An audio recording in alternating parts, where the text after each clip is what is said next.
Hey, did you ever have a hamster as a child? My best friend had one, and I always wanted one, but my mom said never in our house.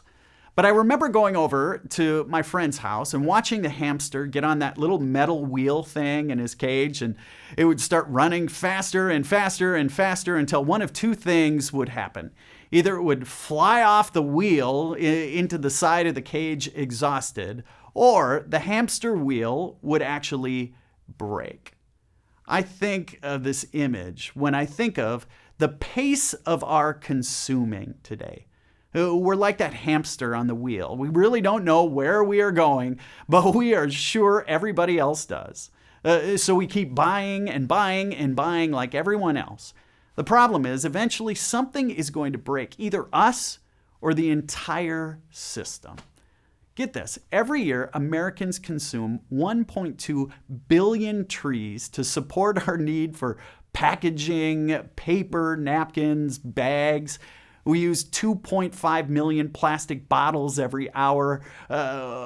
We represent about 5% of the world's population, but we produce 40% as Americans of garbage in our world. People, this is not just wasteful, it's unsustainable. But this is what our endless infatuation with consumption is doing to us. So friends, it's time. It's time to simplify your life.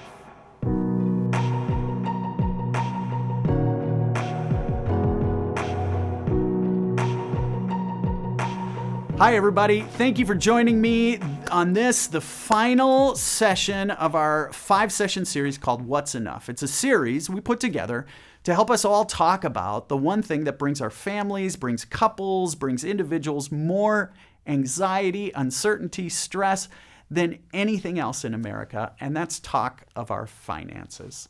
I want to leave you today with one last thought. Most people are infatuated with the desire to constantly push upward, always striving for a greater lifestyle, always remodeling, always upgrading, always needing the latest and greatest thing. What if you were to say, I'm going to get off that hamster wheel? I'm not playing that game anymore. What if you were to embrace the idea of voluntarily choosing simplicity? Choosing to take a step down in lifestyle rather than constantly pushing upward. Here's what I guarantee, it would be good for your bank account. And there are countless ways that you can do this. The first would be this, choose to live below your means.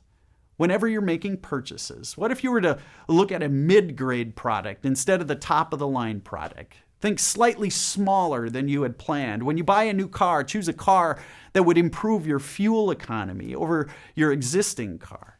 Make it your goal to reduce your utility usage by 10%, for example, or set that thermostat back a couple of degrees when you're away or during the night when you're sleeping anyway. When you buy your next home, ask, do we really need all that square footage? There are countless ways you can live below your means. Secondly, consider this. Before making a purchase, ask yourself, do I really need this? And why do I want this? What's your true motivation for purchasing that brand new 36-foot ice castle, huh? Do I really need one more pair of shoes? If you ask yourself these questions, likely you'll find yourself wrestling with your true motives, and you'll decide that your reason for purchasing the item is not a great one. Here's a third idea. Use something up before buying something new. Wait until a replacement is actually necessary. From shoes to furniture to household items, appliances, cars, take care of the things you buy. Use them until they're empty, broken, or worn out. Then buy things that are made to last.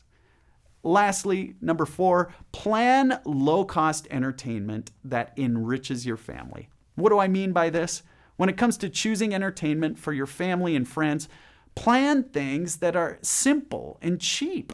I mean, invite your friends over for a card tournament. Make a meal together. Sit around a bonfire. The truth is, you'll be amazed at how much more pleasure, how much more fun you derive from low-cost, simple activities. They're always more fun. Oh, and I have one more. Ask yourself, are there major changes that would allow me to simplify my life? Some of us are living beyond our means, and the stress, the anxiety, the worry, it's killing us. And we have it in our mind, though, that we can't possibly sell, for example, our house or our car. Yes, you can. Imagine if you were to sell that car and buy a smaller one with cash. Imagine downsizing your home. Do you really need all that square footage? Can you identify some significant changes in your life that could simplify your life? Folks, there are countless ways for you to simplify your life. And these are just a few of them. But here's the deal. Rather than always upgrading, what if you were to voluntarily say, hey, let's simplify. Let's get off the hamster wheel. I think maybe you'd come to understand more fully what Jesus meant when he said, take care, be on guard against all kinds of greed, for one's life does not consist of the abundance of possessions. When you, your family, you and your spouse, you choose to simplify, you'll experience less anxiety, less uncertainty, less fear, and less stress. And you'll know a whole lot more financial peace, a whole lot more joy, a whole lot more financial freedom. Gang, as we wrap up this series, I've got a couple more questions for you. Thanks for being a part of this. First question is this. Are there major changes you can make that would allow you to simplify your life? And secondly, what is one significant change you will strive to make in the coming year?